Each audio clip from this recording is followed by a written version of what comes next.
The image you're seeing on your screen right now isn't just illustration from the 19th century.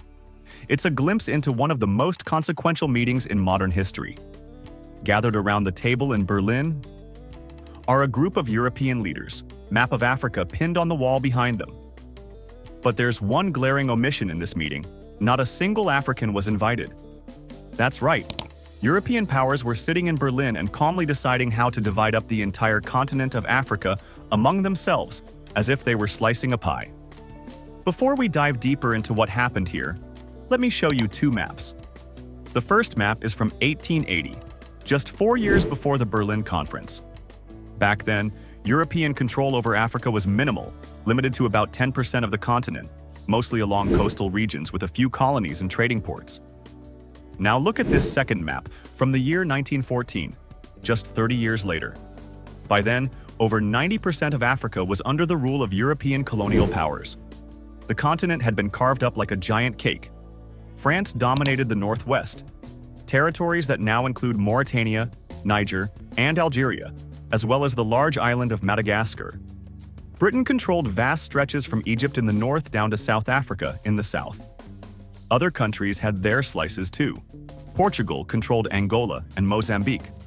Germany had colonies in what are today Tanzania, Rwanda, Burundi, Namibia, Togo, and Cameroon. Belgium had its grip on the massive Congo. Italy ruled Libya, Eritrea, and parts of Somalia. Spain held small parts of Equatorial Guinea and northern Morocco. Only two areas, Ethiopia and Liberia, remained independent. So how did this massive land grab happen in just a few decades? Why was most of Africa untouched by European powers before 1880? And why did they suddenly rush to conquer it after that? To answer these questions, we need to go back in time. European interest in Africa didn't begin in the 19th century. It started way back in the 15th century. At the time, Europe's trade with Asia, spices, silk, and luxury goods, relied heavily on land and sea routes controlled by the powerful Ottoman Empire. The Ottomans were rising fast, and European access to these valuable trade routes was becoming more dangerous and limited. That's when Portugal stepped in. The Portuguese were the first Europeans to explore Africa's coastline. As early as 1415, they had taken control of Ceuta in North Africa, near the Strait of Gibraltar. By 1471, they had moved down to the Gold Coast, present-day Ghana, and established ports to support their trading activities. In 1498, Italian explorer Vasco da Gama rounded Africa's southern tip, the Cape of Good Hope, and reached India, opening a sea route that bypassed the Ottoman-controlled Middle East entirely. At that point, only two colonial superpowers dominated, Spain and Portugal. But as both began expanding rapidly into the New World, tensions grew over who controlled what. To avoid direct conflict, they signed the Treaty of Tordesillas in 1494. This treaty divided the non-European world into two zones along an imaginary line. Portugal got everything east of the line, Spain everything west. But this agreement didn't involve any other European powers, who soon began to ignore it and join the colonial race themselves. Over time, Portugal established more outposts in Africa, like Mozambique in 1505 and Angola in 1575. In 1580, following a succession crisis, Spain absorbed Portugal as well, forming what came to be known as the Iberian Union. But by the late 1500s, the Dutch also entered the scene, challenging Portuguese dominance. In 1598, the Dutch took over parts of the Gold Coast, followed by Arguin. By 1640, Portugal regained independence from Spain and re-established control over parts of its empire. But by then, the colonial game had new players. Britain, France, and Denmark started building their own forts and trading stations. And what was the most profitable trade at the time? Slavery. During the transatlantic slave trade, European powers captured or purchased African slaves and shipped them to the Americas. In return, they brought gold, sugar, and other products back to Europe. But by the late 18th and early 19th centuries, slavery was under pressure. Reform movements were spreading across Europe and the Americas. The U.S. had declared independence in 1776, and anti-slavery campaigns were gaining momentum. Some freed slaves were even resettled in West Africa, leading to the creation of Liberia, a country founded by freed African Americans with support from the American Colonization Society. Though Europe still maintained some trading posts along Africa's coast, the idea of deeper colonization hadn't taken off yet.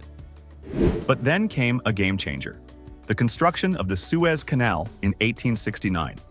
This drastically shortened the sea route between Europe and Asia, increasing Africa's strategic importance. So why didn't Europeans rush into Central Africa sooner? One word: malaria. And not just malaria, other tropical diseases as well. Central Africa was a death trap for European explorers and missionaries. Many tried to explore the region but never returned. It wasn't until treatments for malaria, like quinine, were discovered in the late 19th century that deeper colonization became possible. At the same time, Europe was undergoing the Industrial Revolution. Factories were booming. Demand for raw materials like rubber, ivory, and minerals was exploding. This renewed interest led King Leopold II of Belgium to fund expeditions into the Congo. He wasn't the only one. Germany, newly unified and eager for global status, also wanted colonies. Other powers feared being left behind. Tensions rose.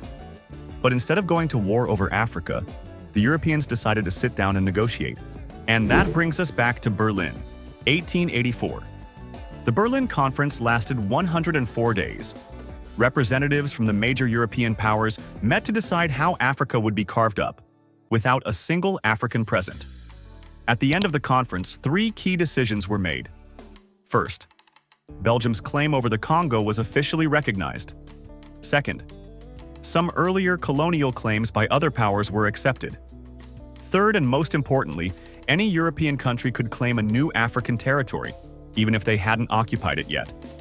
All they had to do was send explorers to the region, sign a protection agreement with local chiefs, and then notify the rest of Europe.